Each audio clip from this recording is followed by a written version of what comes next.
So, you just accepted the invitation to come work in Rio de Janeiro. Rio for locals. And you're packing now, right? Now, I bet plenty of things are crossing your mind. Beautiful beaches, rainforest, huge parties, drugs, violence, soccer fanatic people.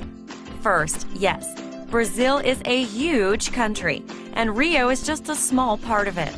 Rio is indeed Brazil's most famous city, and some people say it's Brazil's main postcard. Well, true, look at this collection of postcards. But be ready to find plenty of diversity while living in Brazil and in Rio. Well, eventually you can cross with a lovely family of monkeys while walking in the Botanic Garden, but there will be no alligators or snakes in your backyard.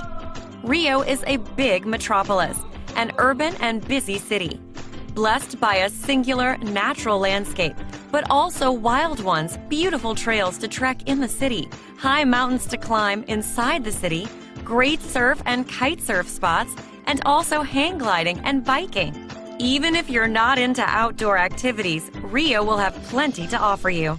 The city has an extensive and intense cultural life, starting with the big celebration during New Year's Eve, booming during summertime. It's becoming big now, the street carnival, before the main carnival days on February or March. But during the whole year, it has music festivals, movies, theater, dance, festivals, museums, plenty of bars. Some of them the famous informal botecos, cariocas just love, and restaurants. It won't lack options to enjoy life. Definitely something cariocas pride themselves to know about. But, and yes, it's a big but, life is not only the hedonic paradise in Rio. Despite its breathtaking beauty, declared cultural patrimony by UNESCO in 2012, you were right when you thought about violence and equality. Rio's landscape is also unique on that. The infamous favelas are spread out through the hills of the city, so one can constantly see the difference between rich and poor, and this can be disturbing. Criminality is also quite high in the city, and also conflicts between the police and the criminals at poorer neighborhoods. So, unfortunately, you'll have to get used to seeing the armed police on the streets, and also to avoid certain areas, especially during the night. To understand a little bit more how this landscape is organized, you must know that Rio is divided into zones: the South Zone, the West Zone, the North Zone, and the city center downtown.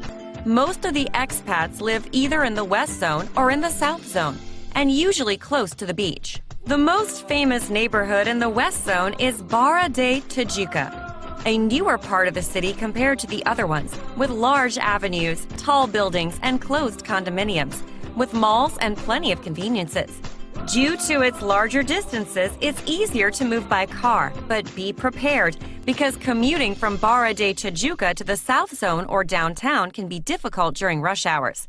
Despite that, transport improved recently after the Olympics, and there's one metro station connecting the beginning of the neighborhood with downtown.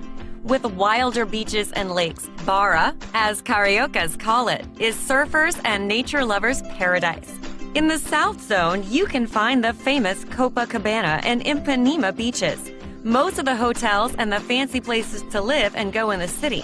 Unlike Barra, streets are narrow here and buildings are older, with less or no facilities.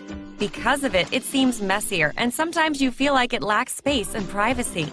But street life is always booming, and moving around is much easier, by foot, by bike, by metro, or by bus. The typical South Zone carioca uses the street at his house and the beach as his playground. In the next video, we will talk more about those cultural aspects of city life and describe more habits of the cariocas.